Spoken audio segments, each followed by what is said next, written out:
Katie, who is your loser of the week? Sean, you'll love this one. The Jags. The Jags. That was going to be my loser. Jags. That's gonna be mine we too. can have the I think we can just say that they're objectively losers. They've lost 9 of their last 10 games. Yeah. Their one win was over the Panthers last year. Man, if we do have any, I'm sure we don't have a lot because Sean shits on Jags fans so much they've already unsubscribed. But if we do have any Jags listeners, I'm so sorry. I'm so sorry. I'm not. And speaking of getting the party started.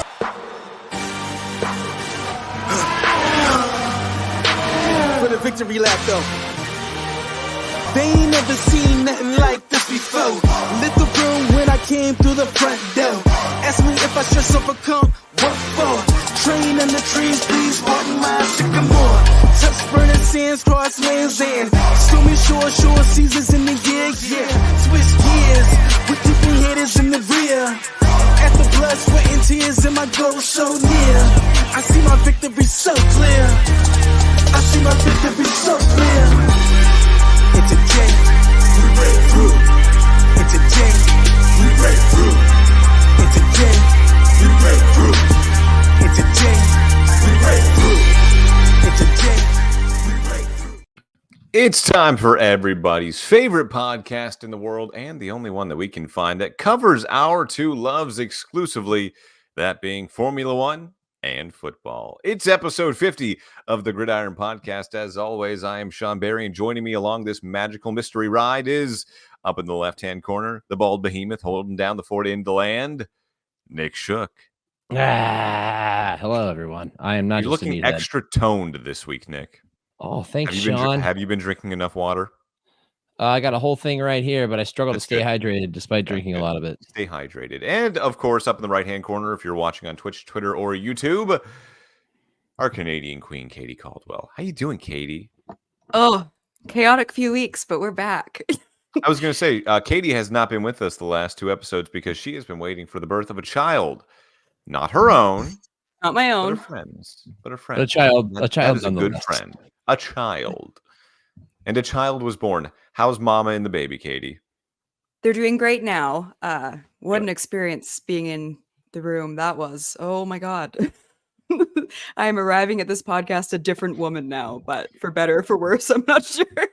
Do they not make you watch like some sort of, child birthing video in Canadian health class in grade 7? I don't know, whatever you call it up there. Thank you for saying grade 7 and not 7th grade. 7th grade. I see you. It is the 7th grade. Here it's grade 7, but we do like a version of that, yes. But then it's different when you're in the room for 24 hours. Like it's a little different. Describe it to us, Katie. Really give us the visual. We're good. We're good. This is a family podcast, guys. This is a family podcast. As I mentioned, it is episode 50 of the Gridiron Podcast. As I sit down here in Tampa Bay, Florida, the Vita Vea episode of the Gridiron Podcast. Not much grid of the iron tonight because F1 is in the middle of its second so-called summer break. So yeah, we're pretty much just going to hit up the NFL news tonight. Week 4 in the NFL officially in the books, and we're going to go through our winners and losers, some of the top performances and some of the low performances of the week, because if you watched Monday Night Football, there were quite a couple. Nick, our resident NFL.com talent writer, where should we start? I like how he put talent in there. That is my official job title. Let's start on Monday night, Sean, where the Detroit Lions dropped 42 points in an absolute banger of a game against the Seattle Seahawks, a team that they tend to frequently find themselves in shootouts with. Jared Goff went a perfect 18 for 18, which I know Katie's background is lit up blue. By the way, everybody direct your attention to Katie if you're watching on YouTube, Twitter, or Twitch. She has some fancy lights back there, and those are Honolulu blue, perhaps in honor of the Lions or just the default color she chose. We're not sure. We'll leave that up to mystery. But the Detroit Lions and Jared Goff had a spectacular night, and it was great to juxtapose that against the clunker in Miami between the Dolphins, who are in a dark place offensively, and the Titans, who are the Titans. I was having cable issues last night, and therefore I was pretty much stuck watching the Titans and Dolphins. Which, let me tell you, if you made the right choice and watched the Lions and Seahawks, it was a version of football that was played. I'm sure back in pre-war America, they would have loved it. What is a forward pass? 900 yards of total offense. What is this? You must be from outer space. It was such a juxtaposition when you had the game in Detroit versus the game in Miami. Like, the game in Miami looked like a high school football game, and not a good high school football game. And then the Lions and Seahawks actually looked like a real NFL game. Yeah. They did what they do best, which is set the tone on the ground early, ride David Montgomery, and then let Jared Goff do his thing. He was just dotting the field with on-target, on-time passes, hitting guys in stride. Jameson Williams, long touchdown pass. He was so fast and so open by the time he started high-stepping at the 28-yard line and didn't get caught. I thought he was going to fumble. Too early to be high-stepping. Too early. I know. And he did get hit for taunting because he slam dunked the ball over the goalpost. Shout out to Tony Gonzalez. That was the guy who made it famous. The defense did not play great in Detroit because the Seattle Seahawks put 29 points on the board, and Geno Smith threw for 395. Geno Smith, by the way, having a hell of a year. The Seahawks are 3-1. He's had resident Seahawks / Chargers fan, Katie Caldwell. How you feel about Geno Smith right now? That felt so good. This is a funny matchup for me, though, because I'm a Seahawks fan, but then I've had a bit of a crush on the Lions for like 3 years now. So it kind of feels like it's like my husband and my boyfriend in the same room, which I have neither of those things. But if I did, it would have been that game. So like the last few times, like, it's quickly become one of my favorite matchups. It just feels like it's always going to be a shootout with these teams, no matter where they're at. But I was looking forward to this for so long. And then I actually had I don't know if I told you guys this. I had a bit of an incident at work yesterday where I had some like crazy loud noise exposure. And then I'm still dealing with it. It's actually quite bad, like dizziness and vertigo and whichever. So I came home and I'm sitting in the dark and I had to watch the game with no sound on. And I just had this like splitting headache, and I'm watching it and I'm like, oh my God, this is like one of the best games I've ever seen. But I'm just sitting there in silence being like, I bet this would sound really cool right now. But I could like barely focus on it. But the whole thing was just so energizing. Like, the quarterback play was insane on both sides. It was such a fun game. And in a few days when I'm ready, this is like the first sound I've heard is you guys the last 24 hours. But I want to watch this game properly because there were just so many fun factors in it. Like, what a shootout. And I think all of us were hoping that's what it was going to look like. But like, Jared Goff had a crazy game. Geno Smith had a crazy game. DK Metcalf, Kenneth Walker, like everywhere you look at David Montgomery. Ryan Grubb, I think, is doing such a great job. Like, it seemed like he was doing really well, making adjustments throughout the game. Like, you have 38 first downs. You have over 500 yards of offense. Like, their defense, yeah, that leaves a bit to be desired right now when they put up so many points on you. But there's a ton of injuries on that defense, especially up front. But overall, just like, what a fun matchup that these two teams have become. I want to watch them play like every second week. Please tell me that the excessive noise was due to some like Chad that showed up to the brewery. That would have been just so an much acoustic guitar, and he was singing like terrible I wish John you Mayer would covers. step back from that ledge, my friend. Or I know Creed is making a comeback for some reason. Some of us would like to say that they never left. Thank you. Creed-wise, No, Creed-wise, guys, if you stay ready, you don't got to get ready. And I, unfortunately, have stayed ready this entire resurgence. So Katie, disappointed you and me in both of you. Yeah. So disappointed in both of you. Sean, embrace butt rock. Dude. It's great. And you know what? I'm going to the Creed concert in November in Cleveland, and it's going to smell awful, and I'm going to enjoy every part of it. Quick aside. I went to a Creed concert one time in Pittsburgh, and the radio station in town was trying to sell tickets. They did a horrible job at selling tickets because nobody wanted to go see Creed, because everyone, that was the age where like you made fun of Creed and Nickelback and whatnot. They started giving away tickets. All you had to do was show up at the local Sonic and they would give you tickets. Limit 4 per person. Think about that. 4 tickets per person. This amphitheater in Pittsburgh, it's pretty big. It holds probably like 35,000 people, including the lawn. So like you get a huge crowd. The sucker was sold out, but more than half of that crowd didn't pay for a ticket. you don't have to pay for parking either. I remember sitting on the exit for like an hour because traffic was so backed up, and people were just using the tickets, because this was back in the age of paper tickets, as like window covers and like capes, and they were just duct taping these tickets together as a joke. And they came on the PA system like before the show started, and they're like, "Attention, Creed will play 3 encores tonight. I repeat, Creed will play 3 encores tonight. So you're not stay in your supposed to seats tell afterwards." Well, they were filming like a documentary. Who the heck is filming a documentary on Creed? And so they played with Arms Wide Open. They played Higher. Those were their final 2 songs. They walk off the stage, lights come on, and people just dashed for the exit. And then they're like, "Creed will play. Remember, Creed will play 3 encores tonight." They played 3 encores to nobody because we were still in the parking lot an hour later waiting to get out, and we could hear them playing still. So there's my Creed story. Yeah, sorry. No, anyone that's on this, like, "Oh, Creed's back." No. Creed never.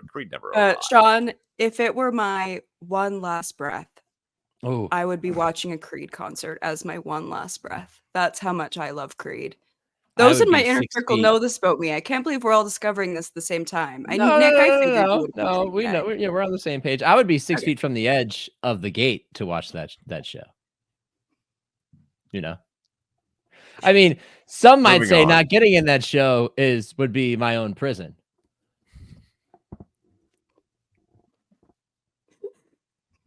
My hopes couldn't possibly be higher. I hate you both sometimes. We're going so far off the rails. So far off the rails. What were we even talking about? Lions and Seahawks. They're both good. And Geno Smith is having a heck of a year, which is weird because I thought that last year, like, he started coming back down to earth after that, after he got elevated to QB1 a couple of years ago. I'm like, okay, I think I've said this on this podcast. I think we know what Geno Smith is now. I was wrong, and he's proven me wrong. I think he's elevated his game even more, and good for him. I mean, that's just a trend we're seeing with a lot of quarterbacks in this league. You could say Geno Smith. You could say Sam Darnold. You could say Baker Mayfield. Will Justin Fields join them in that category? Time will tell.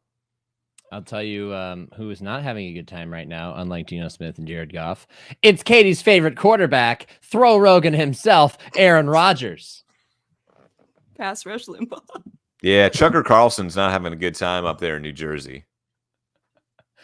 They lost to the Denver Broncos 10-9 on a rainy day at MetLife Stadium, in which the Jets asked him to throw the ball 42 times. They scored 9 points. They missed a potential game-winning field goal, and at the end, Aaron Rodgers sat down on the bench with a hat on, and then he put a towel over his head in disgust. The discussion after the game, we don't have to get into the stats. They're irrelevant. Breece Hall had 10 carries for 4 yards. That's all you need to know. The discussion after the game was, hey, you guys had a lot of false starts at home. Should you simplify the cadence? And in the words of Tom Brady, I have one thing to say. It is not daycare. They should not have to simplify the cadence for anybody at the NFL level. My God. I guess, like the lower third says, Aaron Rodgers is learning that jet life. Somebody said Aaron Rodgers officially knows what it's like to be a Jet now. Like, just an ugly, ugly day. As a Jets hater and an Aaron Rodgers hater, what an absolute gift that game was thrown into the mix on Sunday. Yeah. They come off of destroying the Patriots. The Jets are back. Aaron Rodgers is in full form. Psych. Broncos defense shut them down. They had nowhere to go. Nick, I think it was 2 weeks ago, maybe last week, when I was, again, Nick cannot gamble. He cannot step foot in the casino per NFL rules, so he doesn't touch any of that stuff. That doesn't mean that I can't. And at the same time, Nick said, if you bet on the NFL, you're an idiot, because you don't know what this league is going to be week to week. We're seeing that live and in person this season. And for all the noise that came into this season, talking about the Jets, talking about Aaron Rodgers' triumphant return to the Meadowlands, not that there ever was one, it's completely fallen on deaf ears. It's fallen flat. It's just, I'm not saying they won't be there at the end, but I am saying it's not looking pretty right now. And I do feel, I don't know if I feel bad for Robert Saleh, but he's going to be made out to be the scapegoat at some point. There were some coaching issues, though. Damian Woody actually posted about this because he has allegiance to the Jets, obviously, but he had a pretty good rant about this and made a lot of points that I hadn't thought of. But I'm a huge fan of Robert Saleh, but there were some issues in that game where it's hard to blame it on anything but the coaching staff. Yeah. And there have been moments over the past couple of years where you do that. You kind of scratch your head. Like, okay. Well, hey, we got Aaron Rodgers, and he wants Robert Saleh, so he's got Robert Saleh. So we'll see what will happen. I mean, it's not far fetched to say that they all blow it up. The big news today, though, as we record this on Tuesday, October 1st, is that the Raiders have come out and said, "Hey guys, we'll give up Davante Adams, second round pick, take it or leave it." And a lot of NFL teams, I feel like, would take it right now. One of them, of course, being the New York Football Jets. I mean, I can't say I would hate to see Davante Adams and Aaron Rodgers back together, but I also really don't want to see the Jets do well. I don't want to see them back together. No, but it would be really fun if they were like Davante Adams for Hassan Reddick straight up. Yeah, because Mark Davis is going to pay Hassan Reddick, sure. I mean, somebody's got to pay him. Where would your dream destination be for him? Because I've been thinking about it today.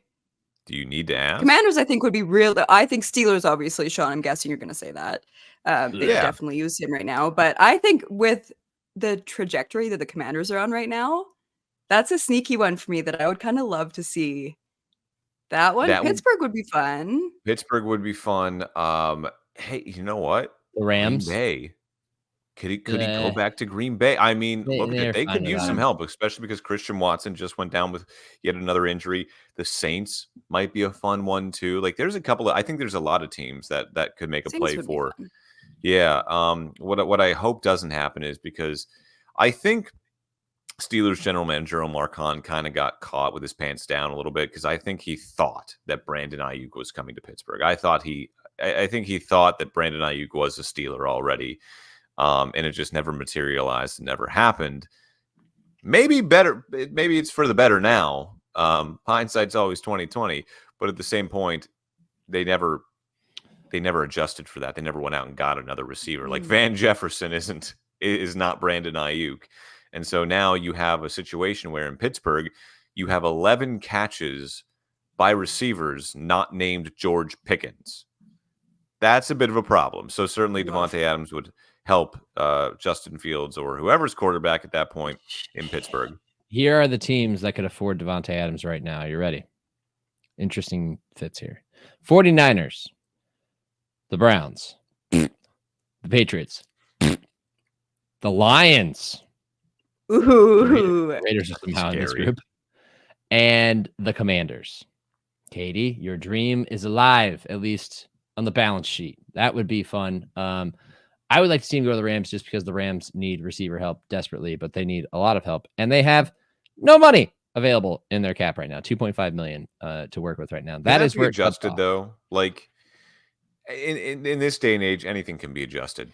Yeah, I mean, the cap is kind of a myth. Depending on ownership. Exactly. Like anymore, it doesn't matter. You can defer payments.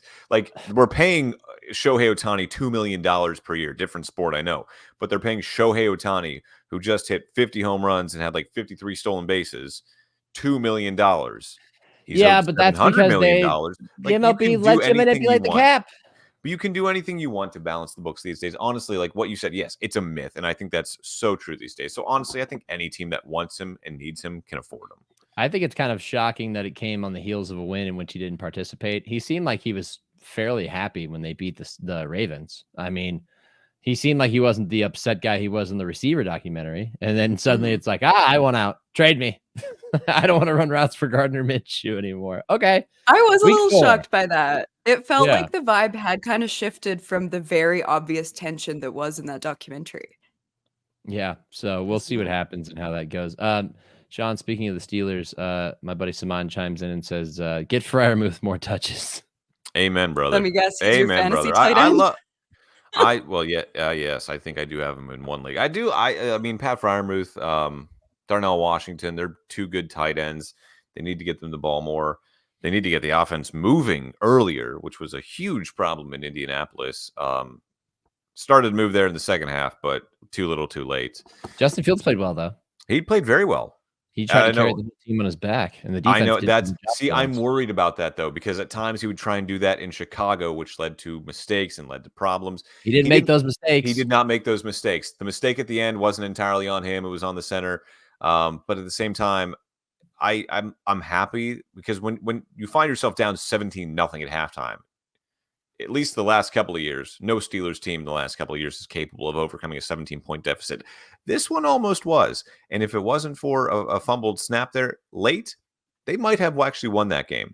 So a couple of weeks ago, I said, Justin's doing all right, but I still want to see what Russell Wilson looks like in this offense.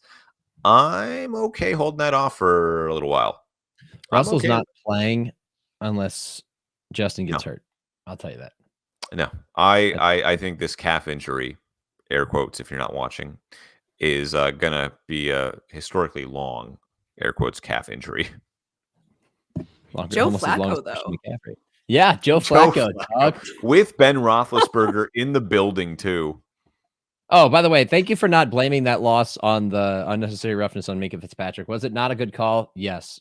Is there more to a football game than one play like that? Yes. Thank you for not pointing to that as the reason they lost. I'll be honest. I have watched. I was working on Sunday covering the Bucs game, and all I've seen are like highlights here and there from the Colts game. So, well, I heard of the penalty on that, and I heard that the NFL has even admitted that they got it wrong. I don't. Again, my time is so thin on Sundays now. I barely get to watch the early slate of games. My mom was here for NFL Sunday, so I was a bit distracted the whole day, but I had Red Zone on, and Joe Flacco came in, and she's like, Joe Flacco. And I said, yeah, it's the one you're thinking of. And she's like, what? And I said, yeah. And I think she thought that it was like Joe Flacco Jr. And like, oh, maybe his son is like just coming. I'm like, no. Old. That is like, no. But doesn't it just feel like you've heard his name in the NFL forever?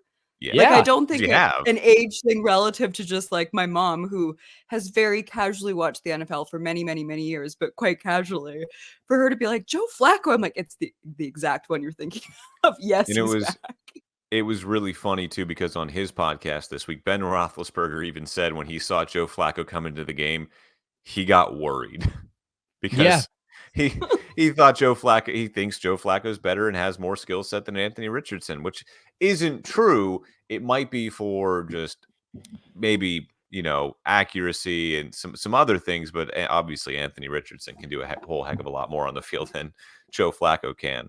But Joe Flacco, by the way, has been in the league for so long. I was on a date with a person Sean, in college at a stir-fry place called Stir Crazy in Legacy Village on the east side of Cleveland when he threw that touchdown pass to beat the Broncos in the playoffs. I was in college. I think it's my junior year of college. I'm 32 now.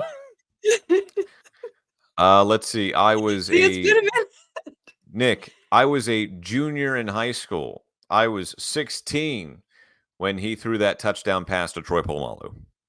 Oh, nice. In the AFC title. And the whole like could be Joe Flacco. I was 16. I'm 32 now. Off base because Joe Flacco, he revealed in the post-game interview, is only like 8 or 9 days younger than Anthony Richardson's mom. Oh my god. Yeah. Half my life ago. That's when Joe Flacco started in the NFL. That's what Madden just chimed in the chat and reminded us. That's a good stat. It's a good stat, but sometimes, there's things you should just kind of leave in the press packet. That's one of those things. Oh, agree to disagree. I'm so happy that made episode 50 of the Gridiron podcast. Old man Flacco just slinging it. And beating the Steelers once again. Let's go to a couple other topics here. The Baltimore Ravens played the Buffalo Bills on Sunday night and obliterated them. Ravens have now won 2 in a row, and they look just as scary as they did last year, except now they have Derrick Henry. It's not fair. I'm sorry. And he looks good in that offense. He looks and he was slow to get going those first 2 weeks when they were 0-2. The last 2 weeks, he's surged ahead now and leads the league in rushing.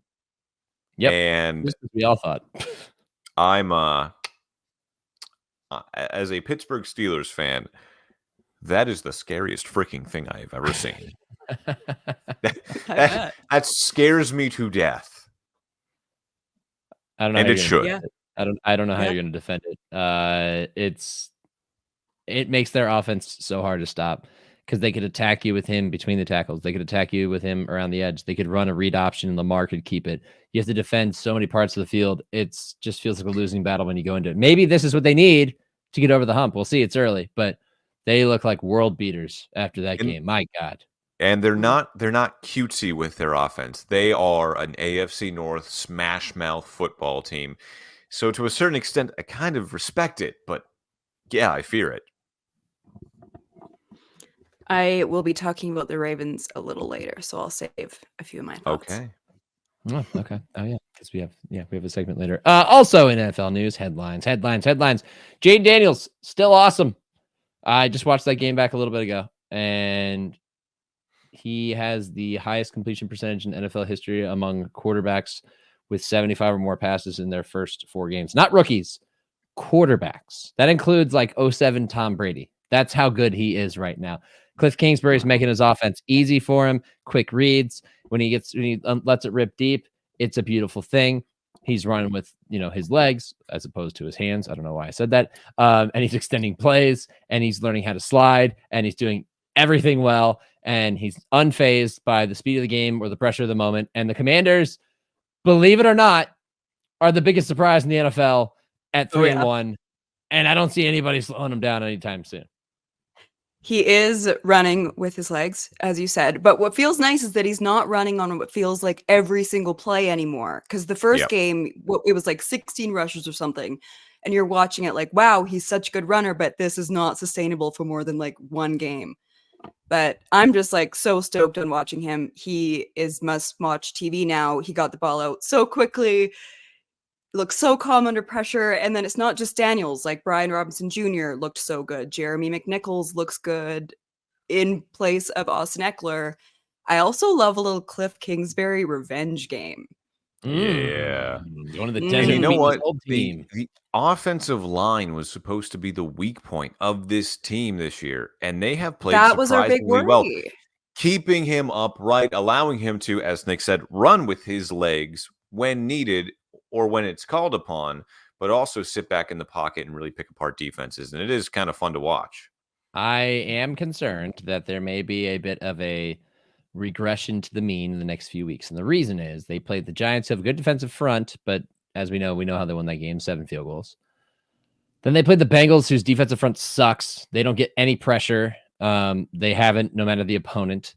Then they played the Cardinals defense, it's not very good. Like I think they held the Lions to 20 points, but like they've had one good showing, and that was against the Rams. They gave up 34 to the Bills. They gave up 42 to the Commanders. Like I think that we may be seeing an example of a young quarterback who's playing against a couple of soft defenses, and they get the Browns, Ravens, Panthers, and Bears next, and only one of those 4 defenses are like average to subpar. So, very curious to see how his next month goes, but it is so fun to watch him right now and listen to people jump on board the Jayden Daniels train. I'm getting RG3 rookie year in Washington vibes, except he's a better passer. He's better than that. But it's really fun to see Washington fans have a reason to believe. Like, they just got out of the Dan Snyder era. They just got out of all that nonsense. Now they have a quarterback that they can believe in. Like, the vibes, and this is a vibes-based show in case you didn't know, are so high in the nation's capital right now regarding their football team. I was going to say, regarding their football team. Yes, absolutely. But also, I've talked about my love of Dan Quinn a lot too. I'm very, very, very happy about what Dan Quinn is up to. This is a Dan Quinn pro podcast. I just love how he wasn't their first, second, or third choice. It's like, I guess we'll just go with Dan Quinn. And he's doing great. He's doing so well there. The whole operation is just so much better than I anticipated. Like you said, Sean, that was the big worry that we all talked about in the division previews heading into the season was their offensive line. He's had so much time, and when he doesn't have time, he's good at adjusting. And I thought that this would be them next year. I'm so thrilled that it happened what feels like a year early. Their defense personnel wise is not the best, but they're getting more out of them than I thought. And I think that's a testament to Quinn's coaching. Curious again to see how it plays out over the course of the full season. I'm not saying they're going 15-2, but with the quarterback that they have and with the way Cliff Kingsbury is working in tandem with him right now, they're going to be such a hard offense to stop. The defense might not matter as much. Now, if they find themselves in a Lions Seahawks game, then things can get a little bit hairy. But as it stands right now, they're playing pretty good complementary football for the most part. And when you're carried by a young guy like that, man, it just gives it has filled that building with hope, and hope can go a long way over the grueling season that is the NFL. If you're a Washington Commanders fan, though, it's important to remember your ceiling, your last year's Houston Texans. That's a nice ceiling to have this year. Your floor, it's not that much lower. It's you're going to be competitive. You're going to fight for a playoff spot. You might even fight for a division title, but just enjoy this because it's only going to get better from here on out. This is one of those seasons where you can kind of just sit back and just enjoy your team for what it is. It might be maddening at some points. You might scratch your head at other times, but at the same point, like, it's going to be fun to watch. At least you are going to be relevant throughout the season, which is something that we have not been able to say about the Washington Commanders football team and or Redskins over the past couple of years. I'll say it now.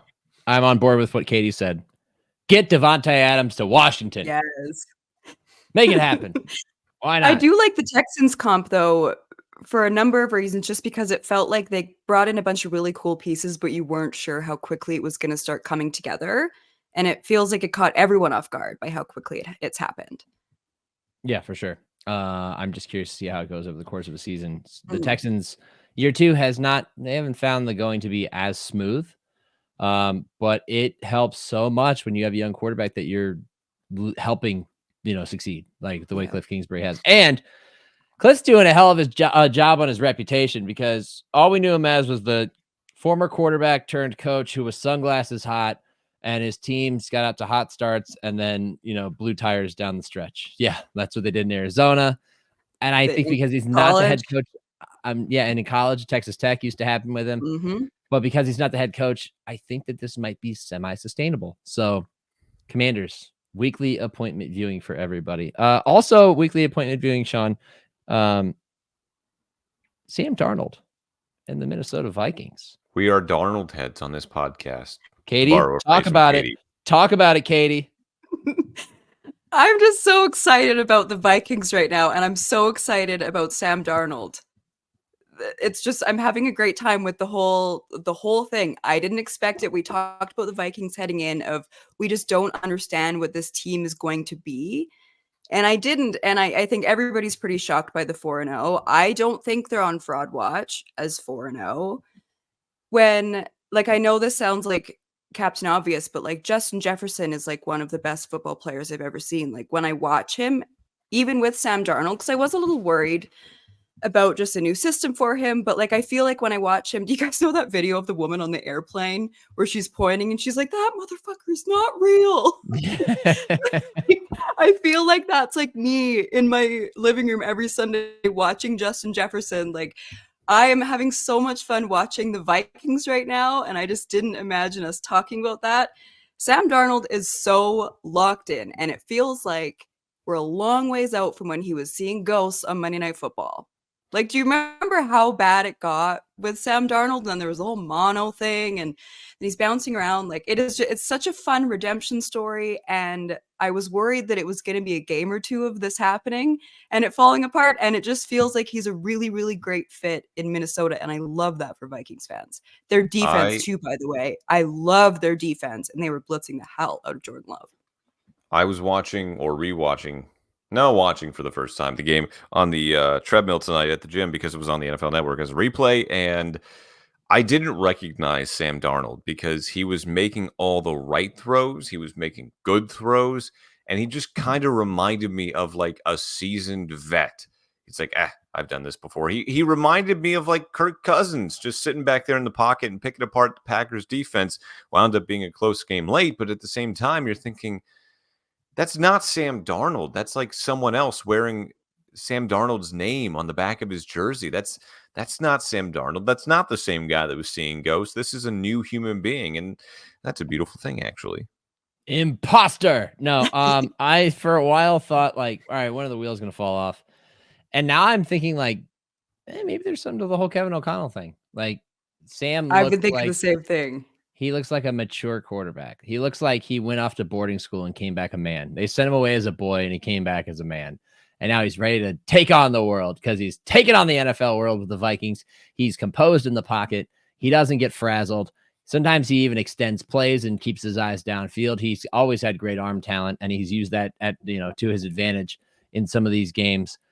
They almost let that one slip away in Green Bay, but they didn't. Ball security, still kind of an issue with him, which was my biggest gripe with him coming out of USC, and that's what hurt him a lot in New York and Carolina, but hasn't been an issue that has tanked them in any of these games, and I think that's a big part of it too. Plus, Aaron Jones being there, man. I mean, talk about an upgrade. What a good fit. Yeah, just Speaking great. of a revenge game. Yeah, exactly.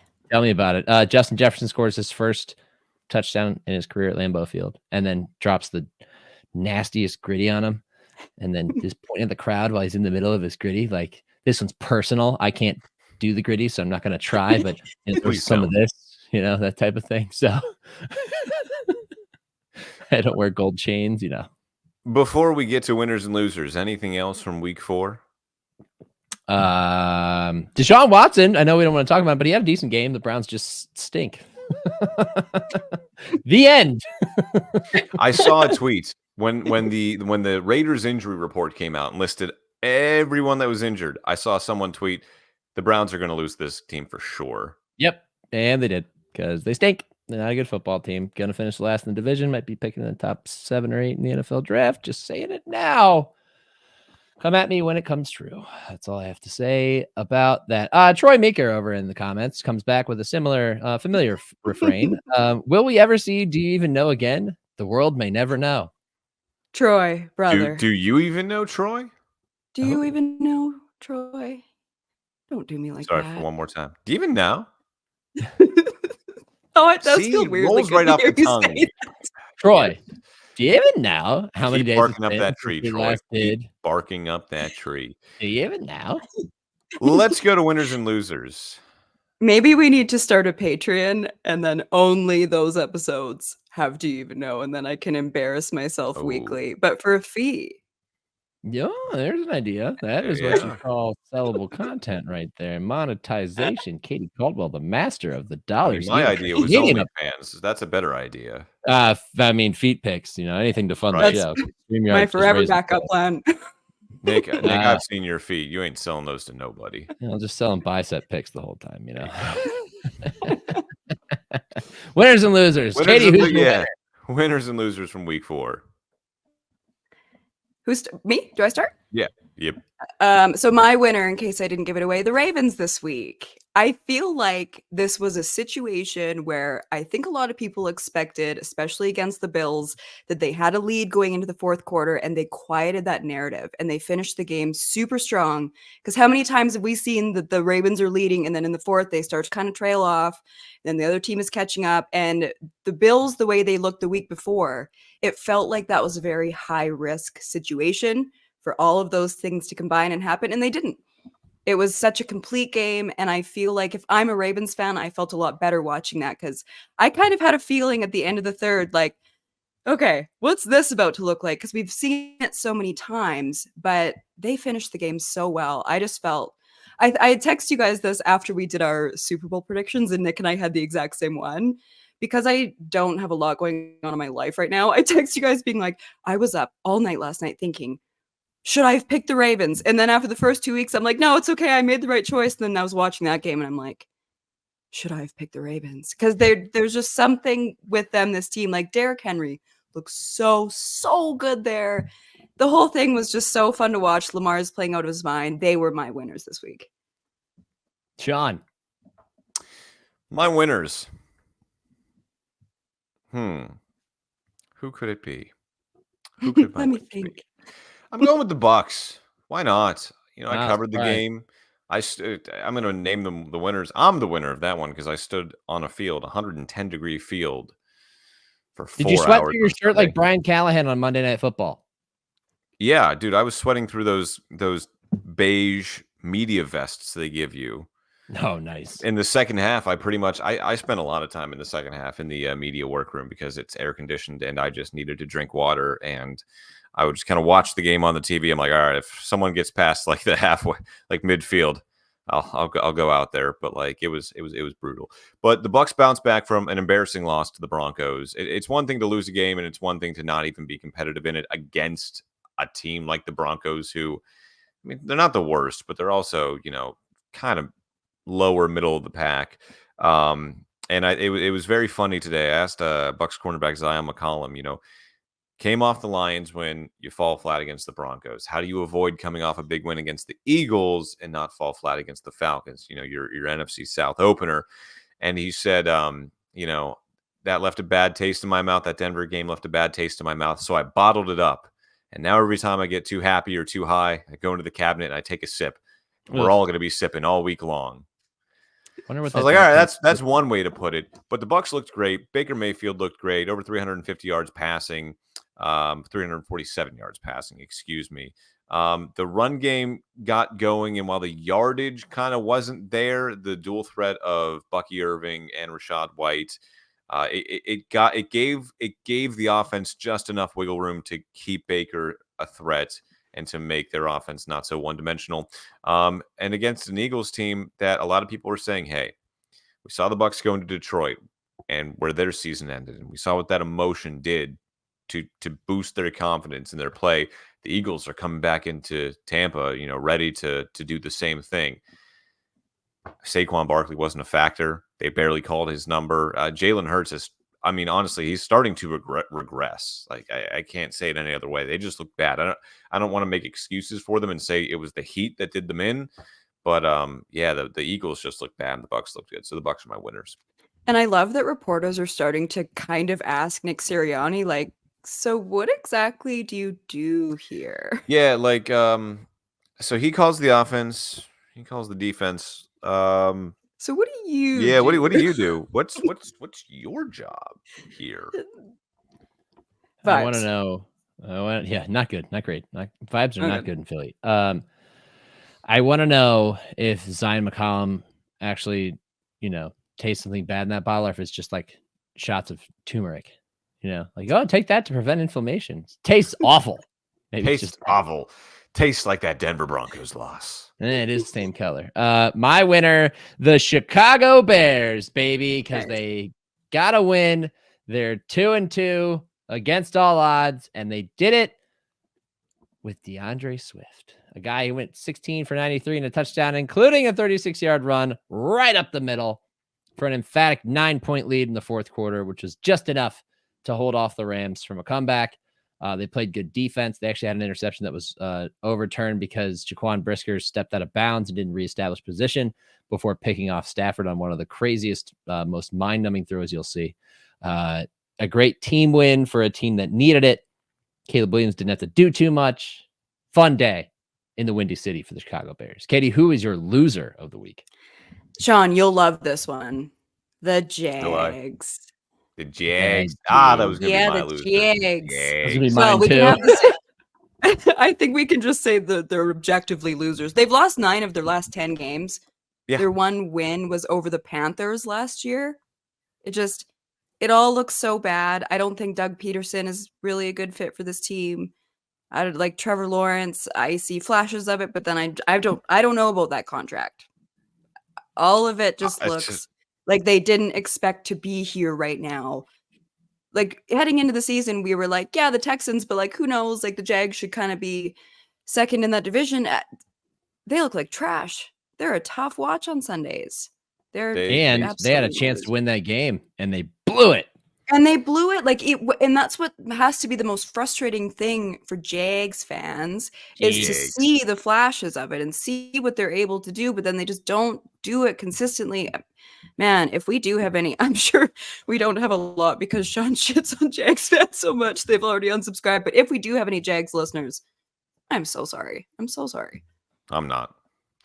What is at this point? What is Trevor Lawrence anyway? Like they gave him that massive contract, and it was kind of like the only thing you can say about him is, well, he's not one of the worst quarterbacks in the league, but like he's also like not one of the best. He is so mid, and this season he is below mid. All those old problems starting to crop up again. Like It's just this franchise is going nowhere except for maybe London. They're definitely going to London for 2 weeks this year. Like I almost am starting to feel bad for Jags fans because yes, I love to crap on them, but at the same time, like you lose your team for 2 weeks out of the year, and they're just a tough watch anyway. Like just how did it get to this point is a head scratcher. But yeah, that And contract. it just felt like they were climbing and climbing like that game against the Chargers that was horrific watch. All right, Price. And then it just didn't materialize into anything. Like it felt like they were just going to kind of keep going up and then going up, and then it just kind of imploded in a weird and unexpected way. Like I did not see 0-4. I would have guessed maybe 2-2. Like, and just like that Alpine game on The Price is Right, they spent too much money this time on a quarterback, not on a 1970s Zenith TV, and they fell off the mountaintop. Sorry, Jags fans. It's got fake wood casing and rotary dials for the channels and the volume. Boy, I wish I got to go on vacation where Cleveland did. He went to Plinko. Katie, you'll recognize this. The now deceased Around the NFL podcast, Chris Wessling, once brought up the Dalton line. He invented the Andy Dalton line, which is the line of demarcation between a quarterback that is good enough to get you somewhere. You're going to be a winning team. You have a chance. And below him was you need somebody better. And then right in the middle was Andy Dalton. Well, I would take Andy Dalton over Trevor Lawrence right now because he looks better. He's older, but he looks better. If it just taking him one season, I would take Andy Dalton. I think Trevor Lawrence is the new Dalton line. I do, because sometimes he makes great throws and sometimes he makes head scratching throws and sometimes he tries too hard and puts you in a bad spot. He is exactly the in-between part. Like Sean said, mid as hell between we have a quarterback that can take us somewhere and we need a new quarterback. And it sucks for the Jaguars because they just paid him. They had to pay him, and it sucks. So I love that you said that. I love that we're getting prices right. Phrases on here as well. All right, so that's your losers. Both of your losers. No, I'll go with a different loser. I'll stay in the same game too. I'll go Eagles. I mean, every time any team from almost anywhere comes to Tampa, their fans kind of just invade. I was honestly surprised last week that there were so many Broncos fans here in Tampa because, you get a lot of Eagles fans. There were a lot of Lions fans last year, Cowboys fans, Steelers fans, but those are kind of more established fan bases, stuff like that. But the Broncos, I kind of thought that was a little bit weird, but that's neither here nor there. Obviously, Eagles played twice here last year. Half the stadium was green, both of those games last year. Same thing this time around. The entire west side of the stadium, which is the side that's always bathed in sun, was Kelly and Hunter green.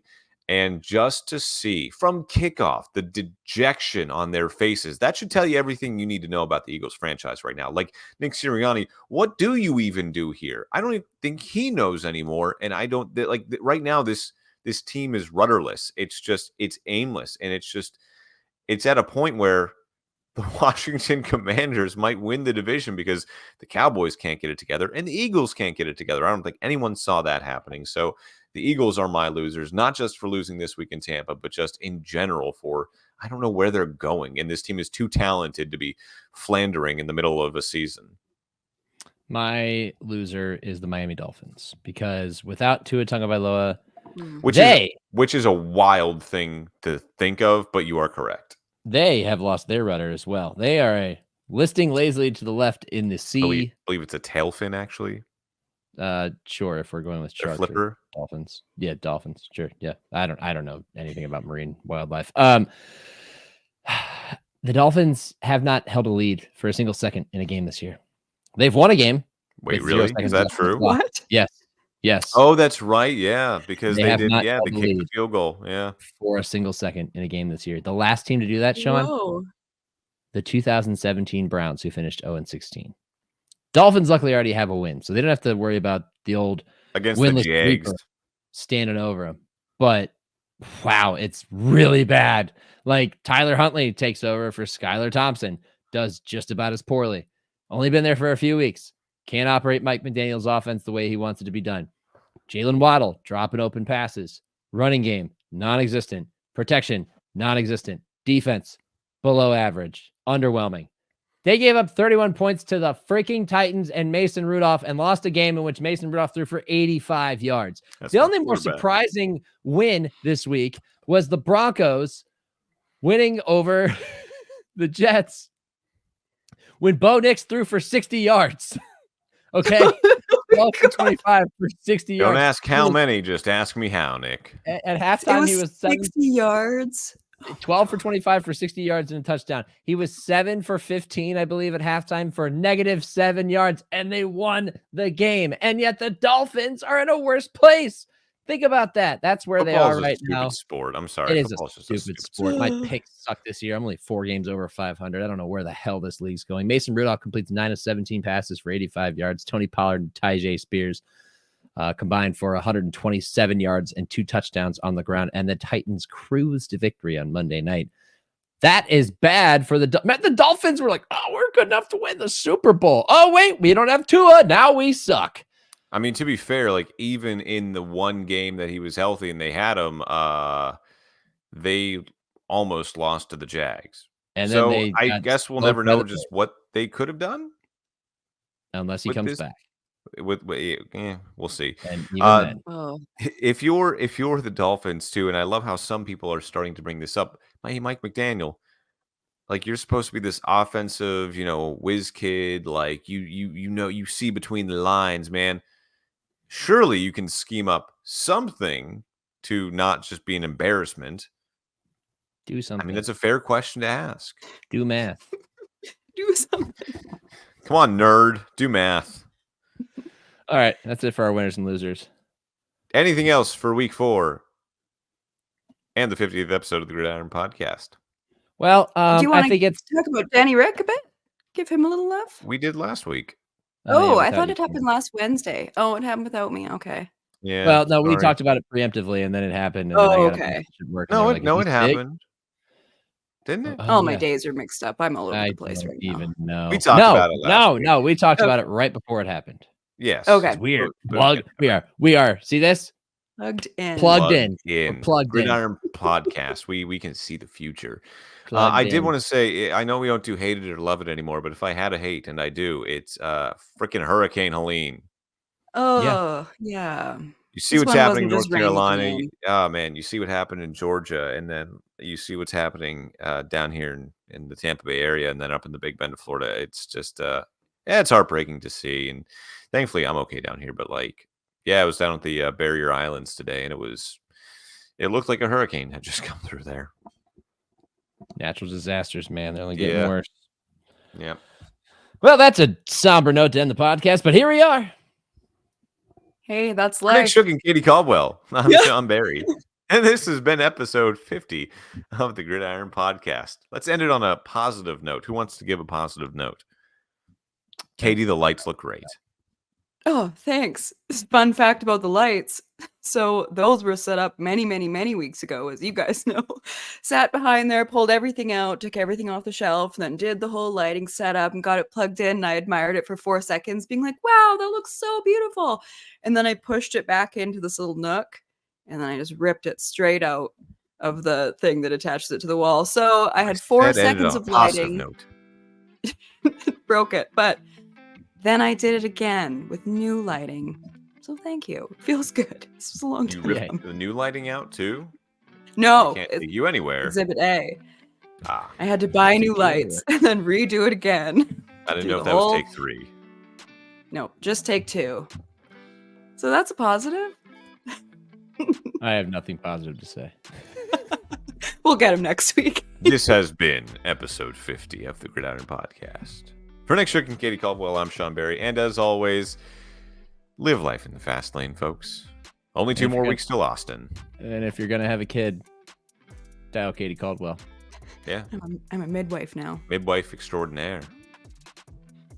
Good night, Canada. Good night, Ray Gunn.